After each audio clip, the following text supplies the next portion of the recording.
శ్రీ అన్నపూర్ణ వంటశాలలో అందరికీ స్వాగతం. ఈరోజు మీరు చూడబోయే రెసిపీ పాపడ్ రెసిపీ అండి. పాపడ్ కోసం మనకు ముందుగా ఎప్పుడైనా కానీ బియ్యం పిండో కానీ బియ్యమో కానీ మనకు అవసరం ఉంటుంది. అలాగని ఇక్కడ నేను రేషన్ బియ్యం తీసుకున్నానండి. 1 కిలో బియ్యం తీసుకున్నాను. గ్లాస్తో 3 గ్లాసులు వేసాను. 1 కిలో అవుతుంది. ఇవేంటంటే చక్కగా 6-7 గంటల వరకు మనము నానబెట్టుకోవాలి.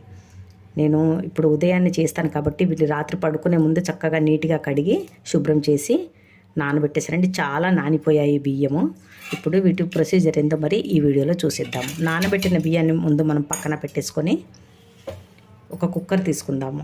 వెలిగించి గ్యాస్ పైన నేను కుక్కర్ పెట్టేశానండి. కుక్కర్ కాకుండా ఏదైనా మీరు బగోనే కొంచెం పెద్దగా ఉన్నది కూడా తీసుకోవచ్చు. కుక్కర్లో కొంచెం మెత్తగా ఉడుకుతుందని నేను కుక్కర్ తీసుకున్నాను. ఏ గ్లాస్ తోటి అయితే నేను బియ్యం తీసుకున్నాను 3 గ్లాసులు, ఆ గ్లాసుతో మనము 7 గ్లాసుల వాటర్ పోసేసుకోవాలి. 2 వేసాను, 7 గ్లాసులు వేసేస్తున్నాను. ఇందులో 7 గ్లాసుల నీళ్లు వేసేసుకున్నానండి. వీటిని కొంచెము మనము వేడయ్యి చక్కగా వీటిని మరగనివ్వాలి. నీళ్ళు మరగడం స్టార్ట్ అయిపోయాయండి. ఇందులో 1 స్పూను ఉప్పు వేసేసుకుందాం మనము. ఆ తర్వాత 1/2 టీ స్పూను హింగు వేసేసుకుందాము. నువ్వులు జీలకర్ర మనం తర్వాత కలుపుకుందామండి. ఇప్పుడు కొంచెం సేపు హింగును వాసన పోయే వరకు మనము కొంచెం మరిగించుకోవాలి. హింగు వేసిన తర్వాత 1 నిమిషం మరిగిందండి. ఇప్పుడు ఒక 2 స్పూన్ల నువ్వులు నీట్గా ఇసుక లేకుండా చూసుకున్నానండి. ఎప్పుడే కానీ సన్న ఇసుక లాంటిది వస్తుంది, అలాగే వేసుకోకూడదు. అలాగనేసి కడిగి మళ్ళీ ఇసుక లేకుండా చూసుకొని నేను కడిగి ఇందులో వేసేసాను. ఇప్పుడు ఏవైతే బియ్యం నానబెట్టిన బియ్యం ఉన్నాయో అవి తీసుకొని కొద్దిగా వేసేసుకోవాలి. పక్క గ్యాస్ పైన వేడి నీళ్ళు మనము రెడీగా ఉంచుకోవాలండి. ఎందుకంటే ఒక్కోసారి రేషన్ బియ్యము సన్నగాను లావుగాను ఉంటాయి. ఉడకకపోతే కొంచెము నీళ్ళు సరిపోనట్టయితే మనము ఆ వేడి నీళ్ళు కూడా మనము ఇందులో కలిపేసుకోవడానికి చల్ల నీళ్ళు మాత్రం వేయొద్దు. అందుకే వేడి నీళ్ళు రెడీగా పెట్టుకోవాలి. జీలకర్ర కొంచెం సేపు అయిన తర్వాత నేను వేసేస్తానండి. ఇందులో చిల్లీ ఫ్లేక్స్ పాపడకారు కూడా వేసుకుంటారు, కానీ ఇప్పుడు పాపడకారు నా దగ్గర లేదు కాబట్టి కొద్దిగా హింగు వేసేసాను. ఉప్పు చూసుకొని, ఉప్పు అయితే ఎక్కువగా వేసుకోకూడదండి. ఎందుకంటే పాపడలో ఎప్పుడు తక్కువ ఉందని ఉప్పు వేసేసుకుంటాము, కానీ మళ్ళీ అది ఎండి మనం వేయించుకున్న తర్వాత చాలా ఉప్పుగా అనిపిస్తుంది. అందుకని కొంచెం లైట్గా ఉన్నా కానీ ఏం పర్వాలేదు. ఎందుకంటే పప్పు అంచుకు కర్రీసు ఇవన్నిట్లో ఉప్పు ఉంటాయి. దాంతోపాటు మనము ఈ పాపడు కూడా తిన్నామంటే అంత ఉప్పుగా అనిపిస్తుందండి. కొంచెం తక్కువ ఉంటే ఏం పర్వాలేదు. కొంచెం ఉడుకు వచ్చిన తర్వాత నేను కుక్కర్ డక్కని వేసేస్తానండి. ఎందుకంటే ఈ నీళ్ళన్నీ మళ్ళీ ఎక్కువ ఉంది కాబట్టి పైకి వచ్చేస్తాయి. కొంచెం ఉడికిన తర్వాత మూత పెట్టేస్తాను. 5 నిమిషాల్లోనే అన్నం ఉడకడం స్టార్ట్ అయిపోయిందండి. ఇప్పుడు మనము మంచి సిమ్ములో పెట్టుకొని మనము విజిల్స్ వదిలేస్తూ ఉండాలి. ఎందుకంటే కొంచెం ఎక్కువ ఉంది కాబట్టి వాటర్ అంతా పైకి వచ్చేస్తుంది. అలా కాకుండా సిమ్ములోనే పెట్టుకొని మెత్తగా ఉడికించుకోవాలండి. పెట్టేశాను, సిమ్ములో పెట్టేశాను. 3 విజిల్స్ వరకు వచ్చేసాయండి. నీళ్లు పైకి కూడా రాలేదు చూడండి. ఒకసారి చూసుకుందాము. ఒకవేళ తక్కువ పడ్డట్టుకుంటే మనం వేడి నీళ్ళు నేను రెడీగా ఉంచాను. వేడి నీళ్ళు వేసేసుకుందాము. అన్నం ఉడికిందండి. నీళ్లు తక్కువ అయిపోయాయి చూడండి. ఇదేం టెన్షన్ లేకుండా కొంచెం బియ్యం ఎక్కువ ఉంటే మనం గిన్నెలో వేసుకున్నా పర్వాలేదు, కానీ 1 కిలో బియ్యం ఉన్నాయి మాత్రం, కిలో బియ్యమే మాత్రం కాబట్టి నేను ఇక్కడ కుక్కర్లో వేసేసాను. చాలా మెత్తగా ఉడికిపోతుందని మాత్రమే. ఇందులో కొద్దిగా వేడి నీళ్ళు యాడ్ చేసేసుకుందాము. ఇంకా 2 విజిల్స్ రానిద్దాం. ఇలా కిందికి వెళ్ళేటట్టు మనము నీళ్లు వేసేసుకోవాలి. ఎందుకంటే కింద మాడిందనుకో మళ్ళీ పాపడు కలర్ చేంజ్ అయిపోతుందండి. నీళ్ళు చక్కగా వేడైపోయాయి. 1 గ్లాసున్నర వరకు వేసేసాను.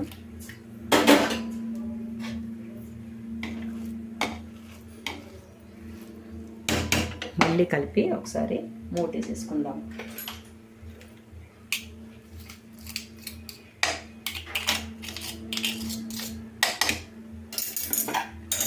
మళ్ళీ సిమ్ములోనే పెట్టుకోవాలండి. ఎందుకంటే మాడే అవకాశం కూడా ఉంది కాబట్టి మనం సిమ్ములోనే పెట్టుకొని ఇంకా 2 విజిల్స్ సన్నగా విజిల్స్ వచ్చేటట్టు చూసుకోవాలి. స్టవ్ ఆఫ్ చేసేసానండి. ఎంతవరకు ఉడికిందో మనం చూసుకుందాము.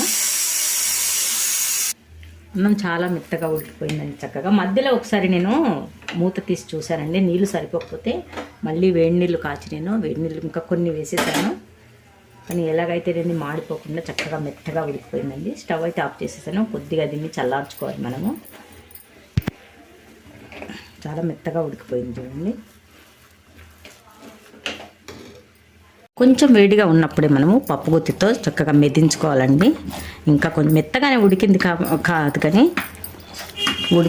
ఇంకా కొంచెం మనము పిండిలా చేసేసుకోవాలి దీన్ని.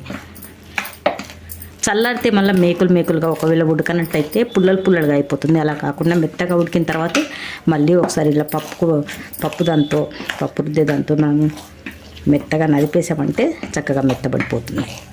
కింద కూడా ఏం మాడలేదు చూడండి. నీళ్ళు మళ్ళీ వేసాను కాబట్టి ఎలాగైతే నేను మాడకుండా చూసుకోవాలండి. గిన్నె మెత్తగా ఉడకాలి, మాడకుండా చూసుకోవాలి. ఇలా కుక్కర్లోనే కాకుండా మీరు గిన్నెలో కూడా వేసుకోవచ్చు కానీ ఏం పర్వాలేదు. 1 కిలో బియ్యం చక్కగా ఇందులోనే ఉడికిపోయాయి.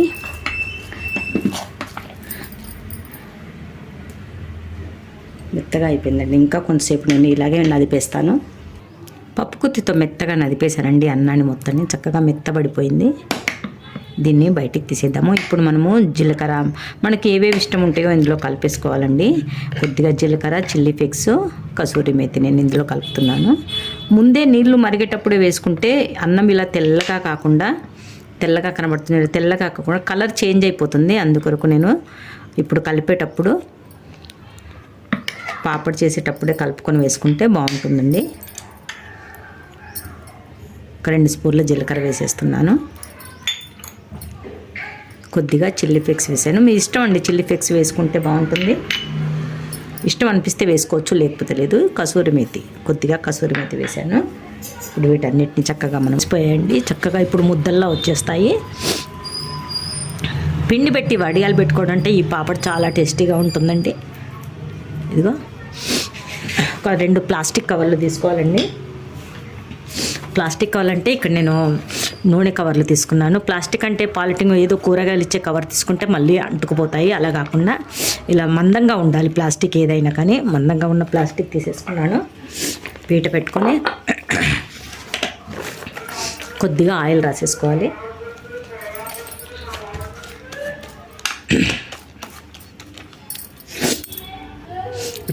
రైస్ ఏదైతుందో చిన్న చిన్న ముద్దలుగా చేసుకొని ఇటుపక్క కూడా నేను ఆయిల్ రాసేసాను.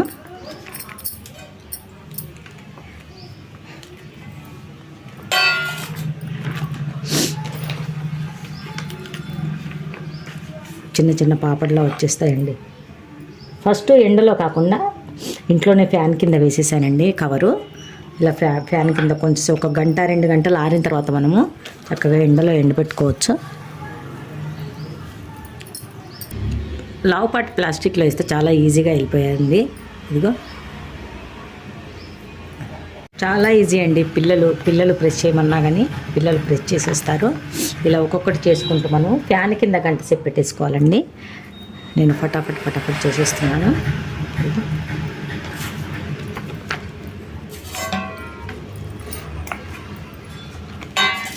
పిల్లలు కూడా చేయమన్నా చేసేస్తారండి. చాలా ఈజీగా వచ్చేస్తాయి. అన్నీ అలా వేసాను చూడండి. పాపడ్లన్నీ చక్కగా ఒత్తేసానండి. ఇంట్లోనే వేసేసాను. ఇవి ఫ్యాన్ గాలికి ఫ్యాన్ కూడా స్టార్ట్ చేసేసాను. చక్కగా ఆరిన తర్వాత మనము మళ్ళీ ఎండలో వేసుకోవచ్చు. ఎక్కడంటే ఈజీగా వెళ్ళిపోతాయండి. ఇలా ఇదిగో ఎంత ఈజీగా వెళ్ళిపోతాయంటే ఏమీ అంటుకోకుండా ఉంటాయి. ఈజీగా వెళ్ళిపోతున్నాయి చూడండి. గాలి తగిలింది కొద్దిగా కాబట్టి ఎంతైనా ఏది తీస్తే అది చక్కగా వెళ్ళిపోతాయి మనకు.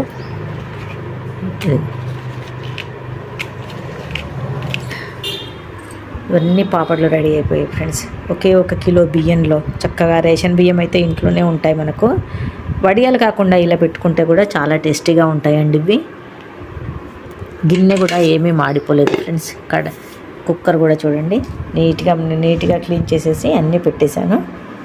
అడగంటకుండా ఉంది. ఎలా చేసుకుంటుంది అడగంటకుండా చక్కగా మెత్తగా ఉడికించుకుంటే మనకు చక్కటి పాపడాలు రెడీ అయిపోతాయి ఫ్రెండ్స్. మరి ఇవి చక్కగా 2 రోజుల పాటు మనము ఎండబెట్టేసుకోవాలి.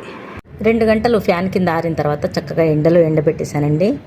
బాగా ఎండలు కొంచెం మందంగా ఉన్నాయి కాబట్టి కొంచెం టైం పడుతుంది. బాగా ఎండలో ఆరబెట్టేసుకోవాలి. ఎండబెట్టిన పాపడ్లు సగం దినంలోనే ఎండిపోయాయండి. కొంచెం మందంగా ఉన్నాయి. నేను 2 రోజులు పడుతుంది అనుకున్నాను కానీ మళ్ళీ ఒకసారి చెక్ చేయడానికి వెళ్ళే వరకు చాలా గలగల అయిపోయాయండి. ఎంత సౌండ్ అంటే సౌండ్ చూడండి చక్కగా ఎండిపోయాయి. మరి వీటిని మనం ఫ్రై చేసుకొని చూద్దాం ఒకసారి ఎలా తయారయ్యాయో. చాలా టేస్టీగా కూడా కనబడుతున్నాయి, బాగా ఎండాయి కూడా. ఇలా చేసి పెట్టుకున్నామంటే సంవత్సరం అంతా మనకు వర్షాకాలము ఎక్కడ వెళ్ళకుండా ఇంట్లోనే మనం పప్పు పాపడ్ చేసుకొని చక్కగా మనం భోజనం చేసి వచ్చింది. ఇప్పుడు వీటిని మనం ఫ్రై చేసేసుకుందాం. కడాయిలో ఆయిల్ పోసి చక్కగా వేడెక్కనిచ్చానండి, బాగా వేడైపోయింది. ఇప్పుడు ఒక్కొక్కటి మనం ఇందులో వేసుకొని ఫ్రై చేసేసుకుందాము.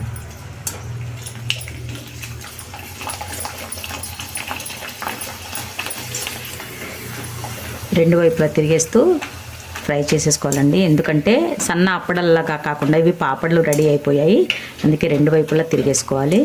సన్న పాపడు ఉంటే ఒకే వైపు ఒకేసారి నూనెలో వేయగానే పైకి వచ్చేస్తుందండి, అప్పుడు మనం తీసేసుకుంటాము.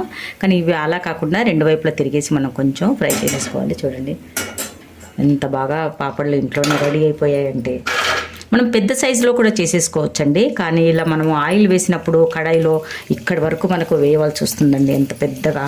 ఇదేంటంటే కొంచెం ఆయిల్లోనే మనము చిన్నగా సైజ్ చేసేసుకుంటే కొద్దిగా ఆయిల్ వేసుకొని మళ్ళీ ఇదే కడాయిలో మనం ఏదైనా కర్రీ కూడా ఫ్రై చేసేసుకోవచ్చు. ఎంత బాగా ఫ్రై అవుతున్నాయంటే చూడండి. పిండి అంతా రెడీ అయిన తర్వాత మనము పూరీలు ఎత్తుకునే మిషన్ ఉంటుంది చూడండి, అందులో కూడా మనం ఫ్రై చేసేసుకోవచ్చు. అలాగని ఎక్కువ ప్రెస్ చేసేసామంటే ఏదైతే ప్లాస్టిక్ వేస్తామో మనము దానికి అంటుకుపోయే అవకాశం ఉంటుందండి. ఎందుకంటే ఎక్కువ ప్రెస్ చేయకుండా నెమ్మదిగా ప్రెస్ చేసి కొంచెం మందంగా ఉన్నప్పుడే మనం తీసేస్తే ప్లాస్టిక్ ఇరువైపులా చక్కగా విడిపోయి వచ్చేసి మనకు గాలికి ఆరవేసుకున్నామంటే చక్కగా కొంచెం గాలికి పైన ఆరిన తర్వాత మనం ఎండలో వేసుకుంటే చక్కగా ఇలాంటి పాపడ్లు రెడీ అయిపోతాయి ఫ్రెండ్స్. ఇంత చక్కగా రెడీ అయిపోయాక మనం ఇంకా షాపులలో కొనుక్కునే అవసరం ఏముంటుందండి. అసలు ఎండాకాలం రాగానే మనం వడియాలు, అప్పడాలు, సాబుదానా వడియాలు, ఆలు చిప్స్ ఇవన్నీ పెట్టుకుంటూ ఉంటామండి. కానీ ఇది కూడా ఒకసారి మీరు ట్రై చేయండి. పిల్లలు చక్కగా ఇలా వేయించి మనము దీనిపైన అన్నీ కొంచెం ముక్కలుగా చేసి ఉప్పు, కారం, ఉల్లిపాయలు, చాట్ మసాలా, స్వీట్ కార్న్స్ ఉడికించిన ఇంకేమన్నా ఉంటే వేసి ఇచ్చేసామంటే చాలా బాగా రుచిగా కూడా టిఫిన్లా కూడా మనకు పిల్లలకు యూజ్ అవుతుందండి. ఇది సాయంత్రం స్నాక్స్ లాగా కూడా మనము యూజ్ చేసేసుకోవచ్చు. దీని పేరు ఏంటంటే కిచియా పాపడ్ అంటారండి. మహారాష్ట్రలో ఇవి చాలా నడుస్తాయి. బండి పైన పెద్ద అప్పడాలు చేసి ఇవన్నీ ఇలా వేయించిన తర్వాత ముక్కలు చేసి వీటిపైన అన్నీ నేను చెప్పినట్టుగా సన్న సేవు, ఉల్లిపాయ ముక్కలు, కొత్తిమీర, స్వీట్ కార్న్స్ ఇవన్నీ వేసి మనకు చాలా బాగా సర్వ్ చేసి ఇచ్చేస్తారు. టమాటా సాస్ కూడా వేసి ఇస్తారండి, చాలా రుచిగా కూడా ఉంటాయి. ఇక్కడ కొద్దిగా నేను ఆయిల్లో ఫ్రై చేసేసానండి. ఎంత బాగా రెడీ అయిపోయాయంటే ఇదిగో